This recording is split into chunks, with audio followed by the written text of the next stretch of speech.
Hey, Higher Ground, I'm excited this morning because I get the opportunity to speak with you about Easter Sunday 2011. We're calling that day Destiny. Why? Because we're believing God that people will come from the north, south, east, and the west. They'll come to Higher Ground Church and they'll discover their destiny for life. Don't you know God has a plan for all of us? And he has a plan even for those people that are not here. And we're believing God collectively that on that day they will discover their destiny. Now, one of the chief components for our Easter Sunday service will be water baptism. That's right. Right on that day, we're going to baptize people as they affirm their salvation in Jesus Christ.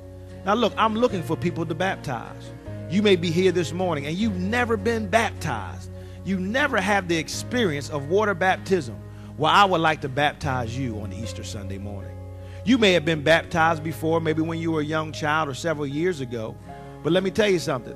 If you fell away from God and left the things of God and maybe backslid from the things of God, well, but now you've come back to Jesus Christ. Well, here's an opportunity that you can reaffirm your salvation by getting baptized again. In addition, you might have been sprinkled when you were a little child. Well, I want to baptize you through water immersion. And so on Easter Sunday, whether you fall in any of those three categories, or whether you have a child, or whether you have a teenager that falls in any of those three categories, I would like for you to get baptized on Easter Sunday morning. So at this time, the ushers are passing out forms.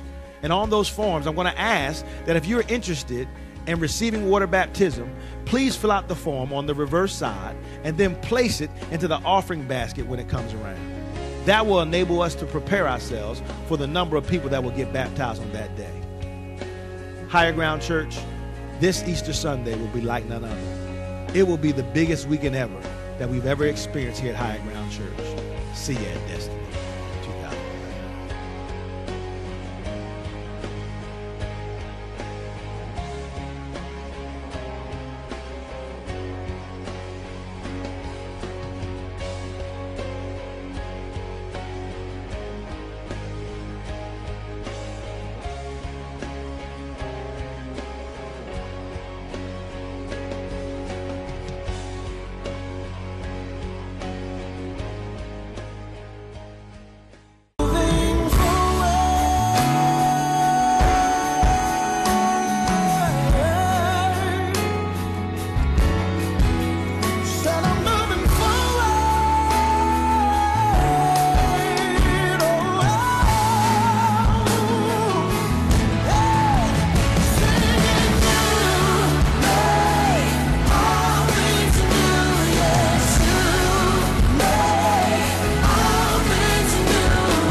Last year we went to the youth advance, and I think around that time we went, I was deciding like what college to go to.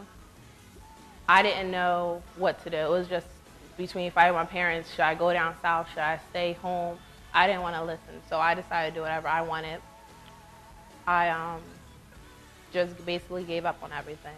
I decided if I was going to go down south, I was going to run away or just end everything, period.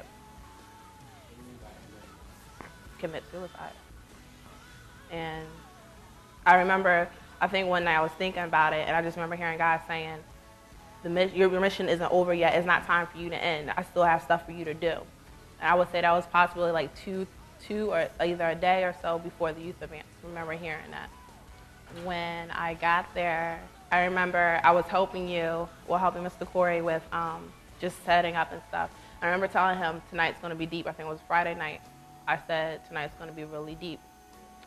And then when Friday night service came, that's when we just felt God's presence, and it's just seeing like everybody praying and realized like I didn't think that God was real. I thought at that time I thought God was just a joke. He wasn't real. I just gave up, and I just realized like He was real that night.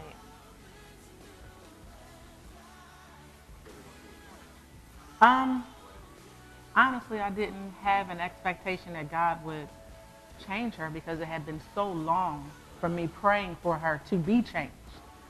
And I think I was at the place where I just accepted this is how she is, God, and this is how we're going to have to live it out, and I'll just have to keep her close because it was a lot. It was a lot of things going on in her life, a lot of confidence issues, a lot of the lack of critical thinking skills that were going on, the inability to have any type of forethought, any type of planning for her life. And once she came back from the youth advance, I didn't recognize her because she was a completely and totally different person than who I had known her to be for those 17 years. Like everything about her had changed. She does not struggle in school. She made honor roll, which she had learning support classes all of her life. From the moment from 3 years old, the moment she entered school, she's always had learning support. And for her to go and then do a complete and total change to be on honor roll, I know that that's God.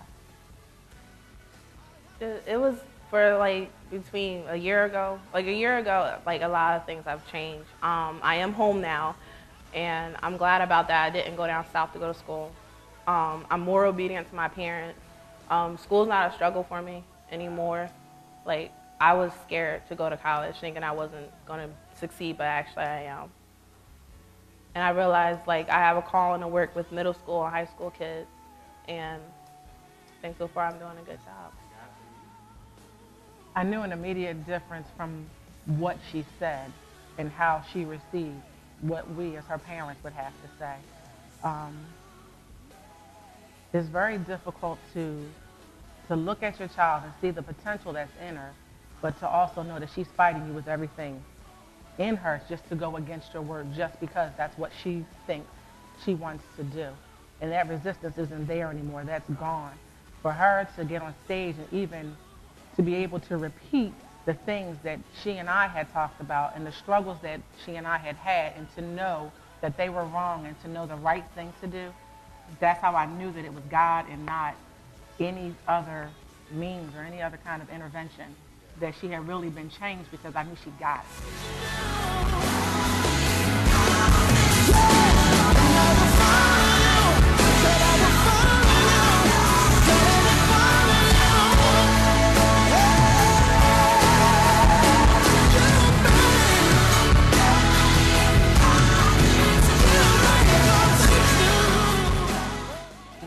As a teen, you're looking for answers. Like, some people are looking for what their purpose is or what they need to solve in life. And the Youth Advance has all the answers that you need. The world doesn't have the answers, it's God.